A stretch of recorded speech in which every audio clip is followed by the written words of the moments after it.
الواردات هي 2 مليون دولار تقريبا يوميا، وهذا رقم لا بأس فيه بتمويل هؤلاء المقاتلين الإرهابيين الذي يعني يحاربون. The Islamic State is now the world's best funded terrorist group. ISIS's thirst for blood is only matched by their thirst for oil. They currently control several oil fields in northern Iraq, and they're actually selling it to buyers. Look at these stats. The output of the ISIS-held oil fields is 80,000 barrels a day. It could get worse. They're setting sights on other oil fields, too. Joining us now with more is Dr. Denise Natali, Senior Research Fellow at the Institute for National Strategic Studies. She joins us from Washington. Welcome, Dr. Natali. It's hard to believe that a terrorist group would have something as industrial and large and entrepreneurial as an oil field and the ability to ship it and sell it. But I guess that's halfway to be their dream of an actual Islamic State is running things. How did that happen? Yes, thank you.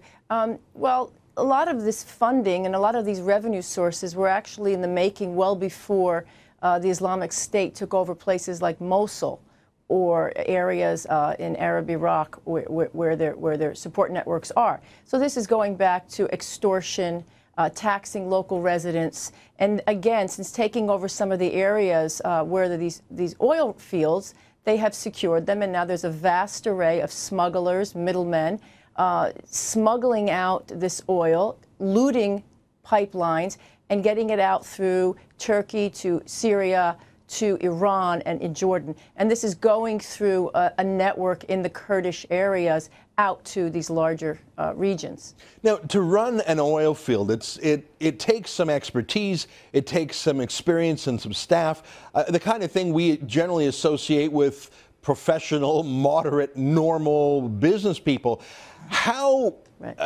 Who's running these things? I mean, who's actually pumping the oil? Yeah. Do they do commerce directly with ISIS? Like how when ISIS takes over an oil field, do they say, hey, everybody, we're going to pay your paychecks, or how does it work?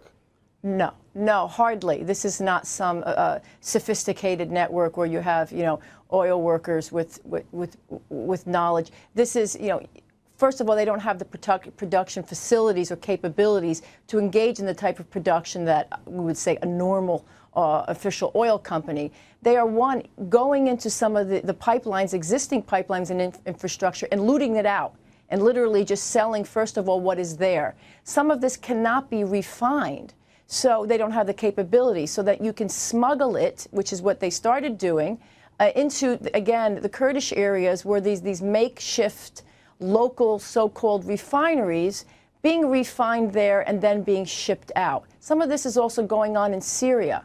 So and this is why you're getting prices for this oil nowhere near international market prices. So that, for example, an IS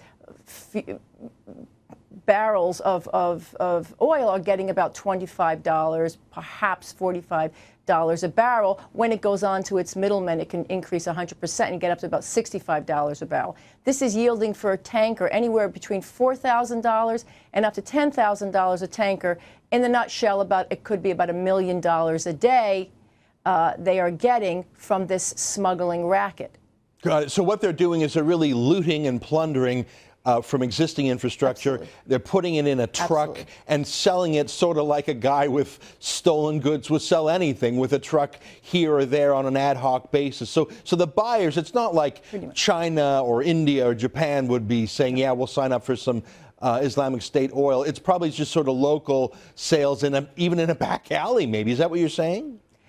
It started, when it started off with literally middlemen. There were 5 major, I know this in Iraq, 5 major middlemen who would go to the ISIS fields, fill up the tankers, be off on their way, go through a series of checkpoints, paying off people along the way, and make their way out. After some time, the Kurdish authorities started to crack down on this, but they started to dealing directly with the smugglers, kicking the middlemen out. And so that, yes, they are literally going to the places, filling the tanks and truckers up, and it depends on demand, and then getting it out. This is not about major production facilities. It's about getting it out, seeing who can refine it in some sort of way, and smuggling it along to larger routes.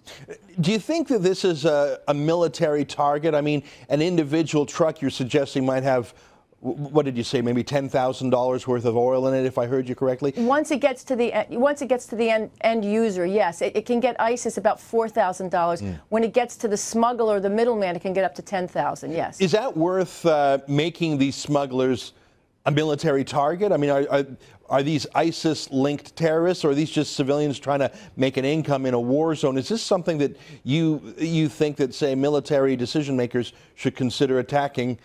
Just to cut off the money to ISIS. Is that fair game? Yes, yeah, that's fair game, but there could be more serious implications. These smugglers, so-called, they're not necessarily linked to ISIS. This is the war economy. This is the politics of wartime economies in which local Sunni Arab tribesmen, there's some main families, Kurdish smugglers are involved in this as well. They are not necessarily linked to ISIS. They're trying to make a buck out of this war. Now, what I would encourage doing, rather than targeting smugglers through airstrikes, it's going to have to be greater pressure by the local authorities, because none of this could occur if there wasn't a wink-wink by local authorities in some way tolerating the smuggling of this across borders and across checkpoints. So that's where I think the pressure has to come. Yeah, well, one of the most corrupt regions in the world for sure. Dr. Natalia, what a great pleasure to meet you and to learn so much from you. Thanks for your time.